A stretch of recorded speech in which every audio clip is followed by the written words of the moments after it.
The decision called upon the African Union Commission and the AUDA NEPAD to lead the evaluation of the first 10 years and the formulation of the second plan. The gathering is also in alignment with the Executive Council Decision 807, which calls on the Executive Council to institutionalize annual retreat to be held before the summit around specific themes to enable brainstorming, joint strategizing, and monitoring of continental priorities. This gathering, therefore, marks your 5th Executive Council retreat, extended to Ministers of Planning and Finance. And the theme is around acceleration of implementation of Agenda 2063. Your Excellencies and gentlemen, ladies and gentlemen, before we focus on the evaluation of how the continent performed against the intended outcomes of the first 10 years, allow me share the background of Agenda 2063, which will provoke reflections on the spirit, strategic foundations, key assumptions, and critical success factors that were painted clearly in the framework document, and more specifically in the first 10-year implementation plan document. This will enable us to introspect and first evaluate the contributions we made or failed to make as leaders entrusted by African citizens to deliver the hopes and intended results of Agenda 2063. Your Excellencies, the Agenda 2063 was founded upon the vision of an integrated, prosperous, and peaceful Africa, driven by its own citizens and representing a dynamic force in the global arena. The vision pronounces the citizens as drivers of the intended results of prosperity, peace, and integration, which were further unpacked into the 7 aspirations, then goals, and targets. As leaders in different spheres of influence, it is critical that we acknowledge our positioning as the anchor force behind the results. Therefore, the ability for the global world to experience Africa as a dynamic force is in our hands. For the impact in the global arena to be achieved, it is of paramount importance to continue to commit to the building blocks of Agenda 2063 of continued Pan-Africanism and solemn declarations, and consciously remain indebted to the founding fathers' ideals of as much as the current and future generations of Africa and the world. Your Excellencies, it is important to note that the first 10-year implementation plan was crafted under a controlled environment against negative and positive internal and external realities, political, economic, social, technological, structural, as well as environmental factors. These realities called for conscious decision, commitments, and assumptions to guide implementation from the outset, defining a certain kind of posture to be maintained for the results to be achieved under the known or unknown realities. Therefore, the critical success factors were defined to increase the chances for effective implementation, and these critical success factors included political will and transformative leadership at all levels, a well-domesticated membership-driven agenda with effective communication and awareness for citizen ownership, strong and well-defined institutional frameworks, mechanisms and structures, systems and policies, as well as processes for effective coordination and implementation, sufficient resourcing through effective domestic resource mobilization, and then strategic partnerships, where willing partners are reoriented to the continent's agenda and ambition, and the defined flagship projects that are funded and delivered. You allow me, Your Excellencies, to emphasize that this reflection on the background of the agenda and its critical success factors is an attempt to bring a balanced and fair evaluation of the first 10-year implementation plan, such that if these known prerequisites and inputs for effective implementation were not fulfilled, we started on a wrong footing. More so, there were other emerging shocks that could have worsened the already weakened chances of success. And these include the outbreak of COVID-19 pandemic, climate change shocks, such as droughts and floods, the Russia-Ukraine conflict and political unrest in some pockets of our continent, notwithstanding significant gains made in various domains that merit our recognition. As I submit the evaluation results, I urge Your Excellencies to reflect, consider owning the results in order to take responsibility for the future success of Agenda 2063. Even more critical to the process is the input, your guidance, and strategic direction, as well as commitment towards the adoption and effective implementation of the next second 10-year implementation plan. Your Excellencies, I'm pleased to present the outcomes of the task that was assigned to us on evaluating the first decade and formulating the second 10-year implementation plan of Agenda 2063, now focusing on the performance of the continent in relation to the targets as set to deliver the results to the African people and be a force to reckon with in the global arena. I find it befitting at this point to register our utmost gratitude to all AU member states and the RECs, particularly the Ministerial Follow-up Committee and its ambassadorial level, for the unwavering support that was offered to us in executing this assignment. And in the same manner, I wish to extend our appreciation to our cooperating partners, especially the African Development Bank, the UNDP, the UNICEF, the UNECA, for deploying staff and financial resources towards this assignment. And my deepest appreciation also goes to the diverse and inclusive technical working group on Agenda 2063, with representation from the wider AU and partners for their great job on behalf of all of us against the challenging resource constraints we faced. I urge member states to open doors for this team as they continue to engage with different structures towards the finalization of and the launch of the second 10-year implementation plan after your input today. We have and continue to solicit technical or any form of support for this project. Your Excellency, if I could a little bit talk about the evaluation, which was undertaken through a robust, systematic, and methodological way, getting insights from the owners of the agenda, member states themselves, the RECs themselves, the citizens groups. We had over 100 focus group discussions, 38 national consultation reports, popular online survey with more than 700 respondents, and key informant interviews, desk reviews, and specialized studies.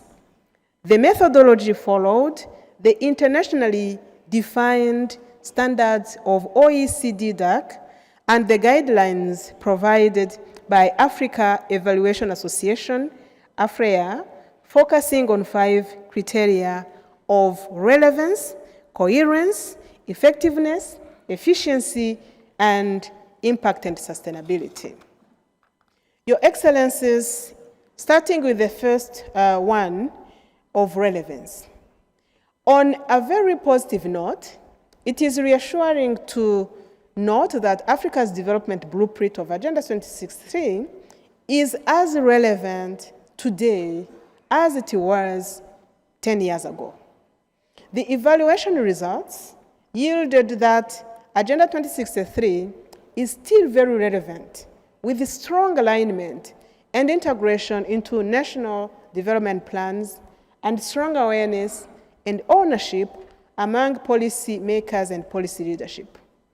Your Excellencies, it is concerning, however, that the advocacy and policy support was not evident at regional, national, and subnational levels, such as that the knowledge and ownership among implementers was low, a disturbing reality that may affect implementation if not addressed in the future. Indeed, the strong relevance of Africa's development blueprint to the development needs of our continent and African people provides us with the justification for a greater resolve and impetus to mobilize and deploy required resources for efficient and effective implementation of Agenda 2063 at all levels. Now coming to the second criterion of coherence. Coherence evaluated the extent to which the first 10-year implementation plan was compatible to other developmental frameworks at national, regional, and continental and global levels, such as the SDGs, such as the High Five of the ADB, for instance. It was found that Agenda 2063 was compatible. However, there was a missed opportunity to leverage on the strong delivery arrangements of other frameworks.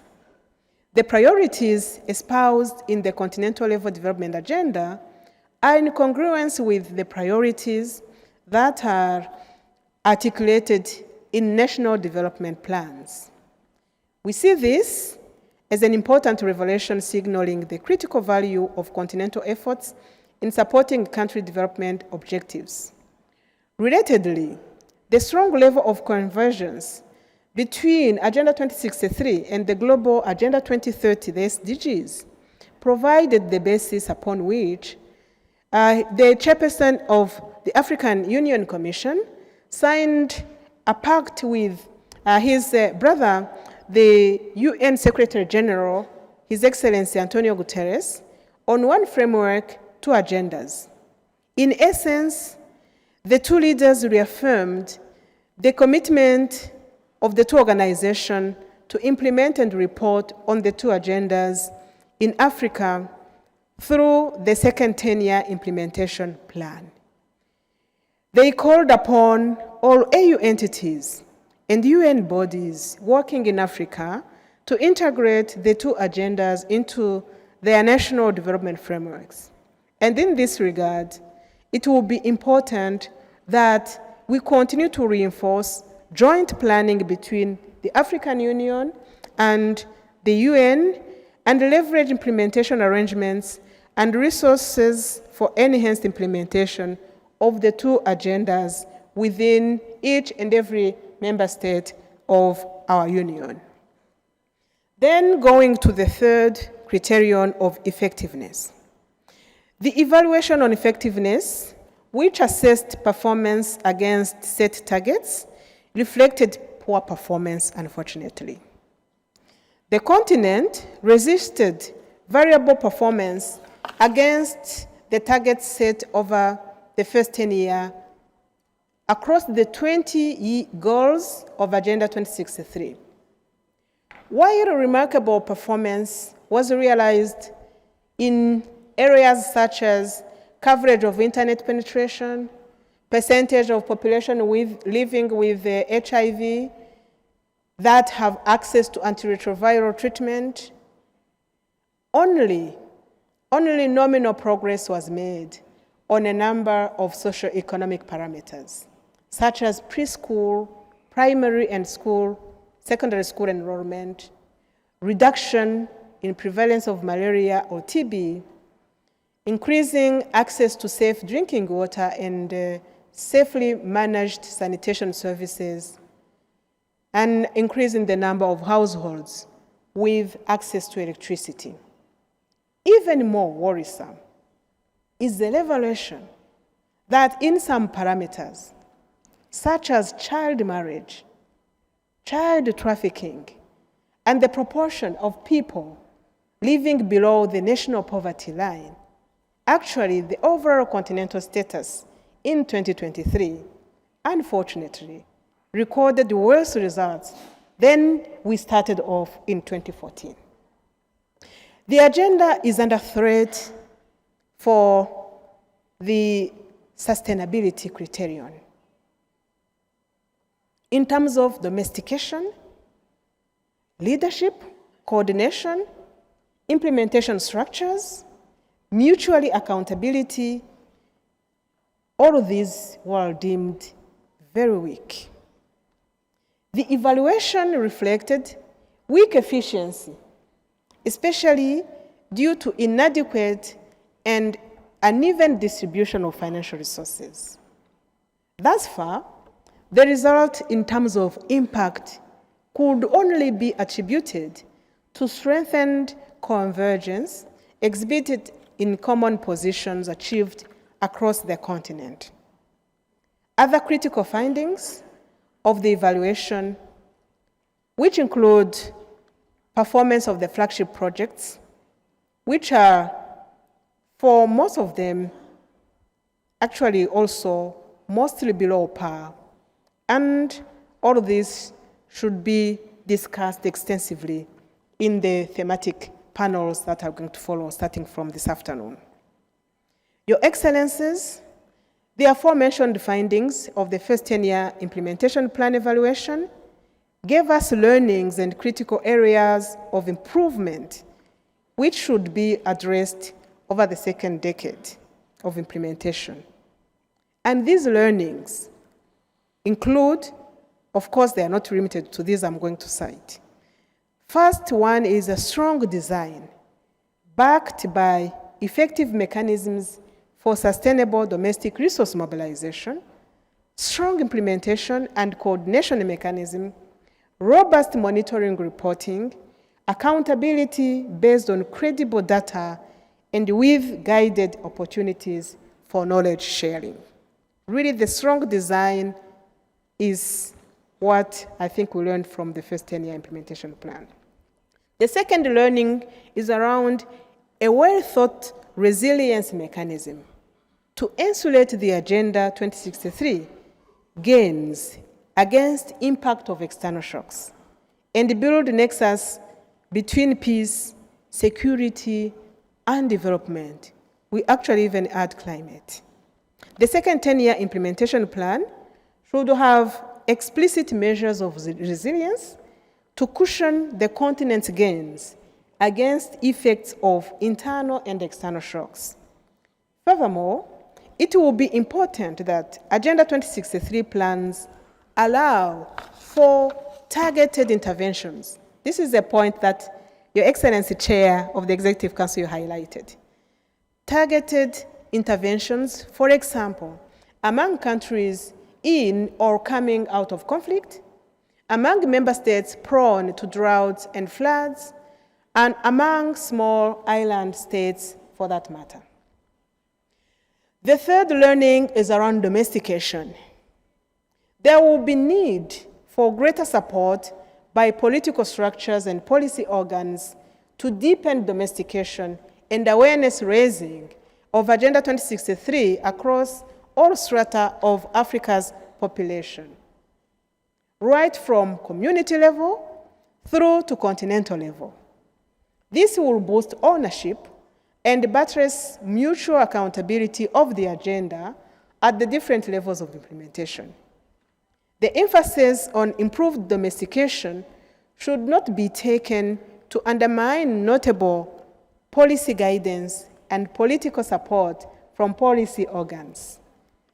The support, largely framed as advocacy at continental level, enabled the agenda to remain topical on the development discourse of the Union.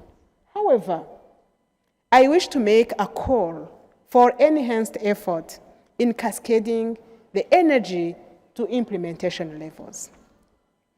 Another learning, not a small one for that matter, is resourcing.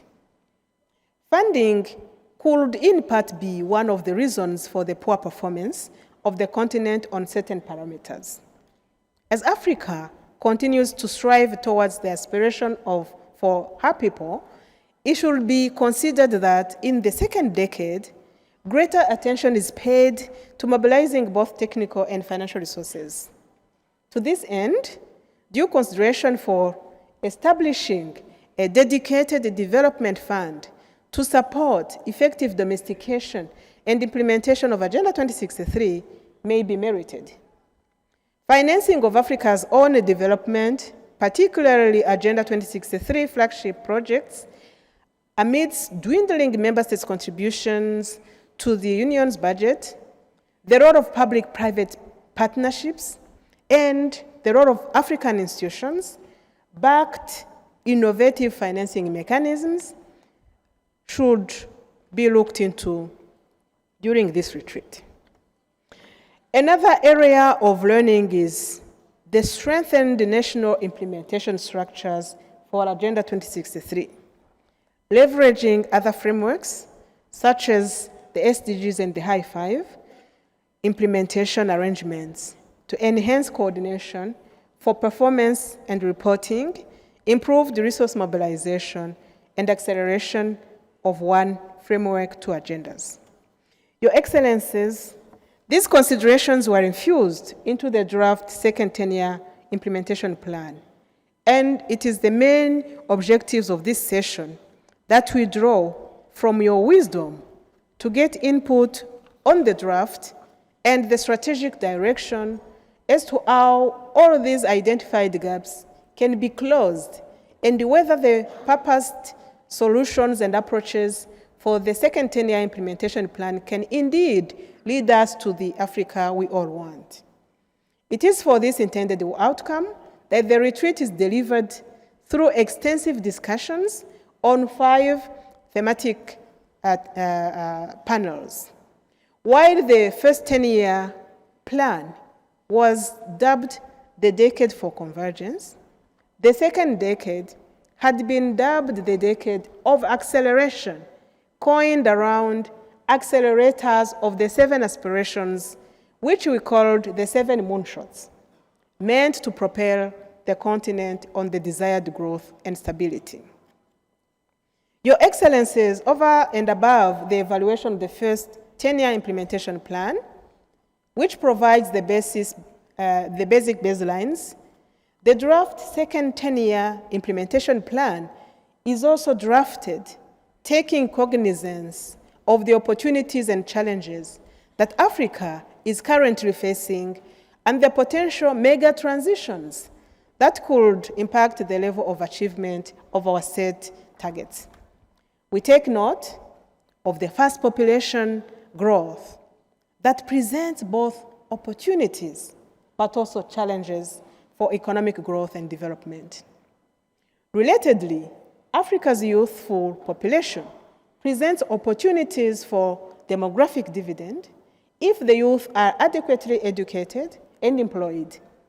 Furthermore, rapid urbanization is occurring across the continent, with many people moving from rural areas to cities in search of better opportunities. This trend highlights the need for boosting our efforts in infrastructure development, housing, and public service delivery. It is also gratifying to see the rate of adoption of digital technologies, including mobile phones and internet access in Africa, thereby paving way to increased access to information and financial services, as well as widening opportunities for e-commerce and entrepreneurship. We also recognize Africa's endowment in natural resources, including biodiversity, the oceans, His Excellency, Chair of the Executive Council mentioned, minerals, oil, gas, fertile land, and so on and so forth. The responsible exploitation of these resources can drive economic growth, but it also presents challenges related to governance and environmental sustainability. In the recent past, many countries in Africa are experiencing reduced fiscal space that has resulted, among others, into a significant drop in member states' funding of the Union's budget. This is against the backdrop of significant cuts globally in funding from international cooperating partners, owing to various geopolitical occurrences and unprecedented development demands in socio-economic domains.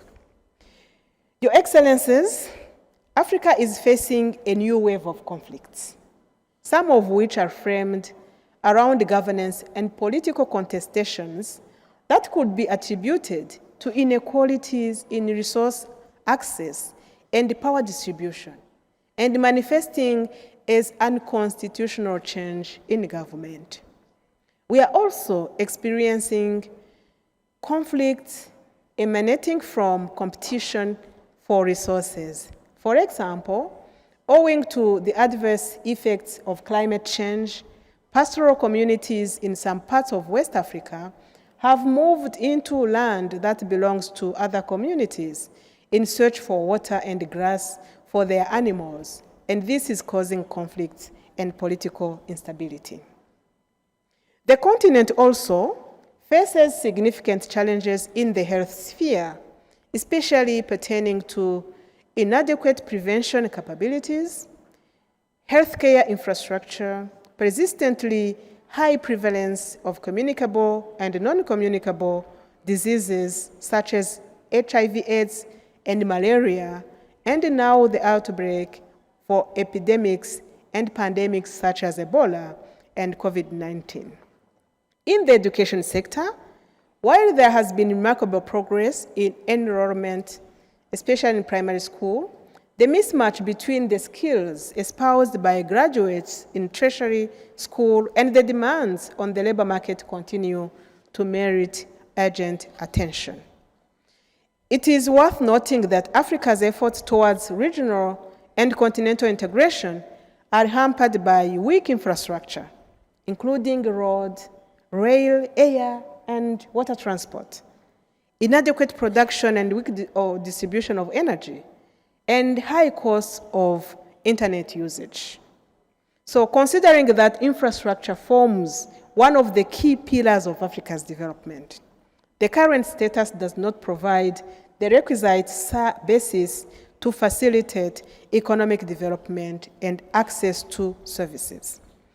Your Excellencies, ladies and gentlemen, with hindsight of the prevailing opportunities and challenges, it will be helpful that we intentionally consolidate and build on the gains achieved in the first 10-year decade.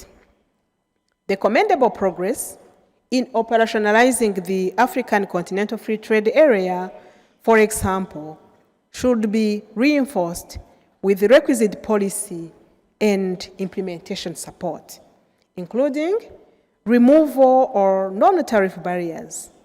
In addition, supportive measures such as fast-tracking the African passport and issuing visas at point of entry for Africans in all AU member states is recommended.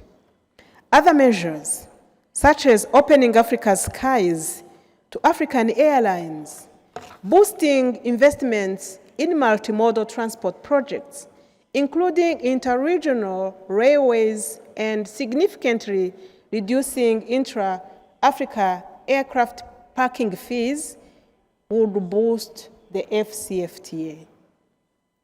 We will also build on, in a deliberate manner, the growing trends of convergence among AU member states, exhibited through common African positions on pertinent development issues, such as food systems, climate change, and demonstrated the commitment to jointly pursue socio-economic goals witnessed through a record time in ratifying instruments such as the FCFTA. The recent membership of Africa in G20, yet another testimony of Africa's growing resolve towards political convergence, provides the continent with greater latitude to better address critical issues such as debt burden and debt distress experienced by a number of African Union member states, and issues in illicit financial flows, for instance. The membership also posits Africa on a strong, even stronger platform to advocate for inclusive growth and negotiate for more mutually benefiting global partnerships. The second 10-year implementation plan pronounced the need to identify, co-create, and invest in drivers, in pathways, and in enablers to achieve results at the right speed and at the required scale. Keyword here is speed and scale. The second decade, straddling 2024 through 2033, has been framed as a decade of acceleration towards achieving the targets, goals, and ambitions, or the moonshots of the African people over the next 10 years. The aforementioned 7 moonshots, aligned on the aspirations of the Agenda 2063, and which we aim to achieve by 2033, include: 1, that every AU member state should attain at least middle income status. 2, that Africa should be more integrated and connected. 3, that we will have attained public institutions that are more responsive. 4, that Africa is to resolve conflicts amicably. 5, that African values are to be explicit and promoted. 6, that Africa's citizens are to be more empowered and more productive. 7, that Africa is to be a strong and an influential global player. It is proposed that for each of these moonshots, a set of priority areas are identified. For example, on the first moonshot, positioning all AU member states in at least middle income status, a set of priority interventions have been defined, including increasing incomes, creating jobs, reducing poverty and inequality, and fighting hunger. Furthermore, key drivers such as industrialization and value addition, agricultural productivity and production, and good governance have been identified. The plan also posits Africa's continental development frameworks, such as the Programme for Infrastructure Development in Africa, PIDA, and the Comprehensive Africa Agricultural Development Programme, CADEP, alongside the African Union flagship projects as critical pathways for pursuing the targets encapsulated in the second 10-year plan. Your Excellencies, learning from the first 10-year period, implementation of Agenda 2063 in the second decade will be strongly supported by key enablers such as strategic partnerships, enhanced communication, coordination among all development players, a robust financing architecture, and stronger mechanisms and platforms for collective review, peer learning, and mutual accountability, among others. It is estimated that for Africa to realize the set of targets and ambitions over the next 10 years, the continent will require an additional, $3 trillion spread over the decade. This means that from the estimated 5.6 trillion that would be required in the current development trajectory, the net value to realize the targets in the proposed ambitious development path would be about 8.9 trillion US dollars. This is the figure for our ministers of finance and for our private sector and for our financial institutions. 8.9 trillion US dollars over the next 10 years. The key question is, how are we going to raise this? With the current global financial crisis, mobilizing the additional finances will call for innovative financing mechanisms. In line with the African Union Johannesburg decision, by which African governments committed to fund a substantial proportion of the continent's development, it will be prudent to fast-track the establishment of continental financial and monetary institutions. It will also be prudent to enhance domestic resource mobilization strategies, including monetization of our natural and other intangible assets our continent has. Other options may include expanding our development cooperation to make accessible concessional resources, thereby providing affordable and long-term financing for investments in African Union priority flagship projects.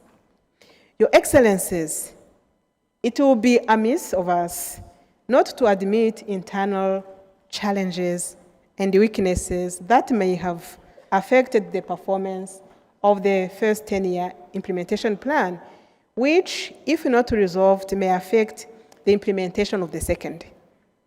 These include overall governance, implementation of decisions from different structures, institutional reforms project, and overall management of resources. On behalf of the entire African Union family and leadership, I wish to recommit for improvement of the execution environment for a better implementation of the second 10-year implementation plan.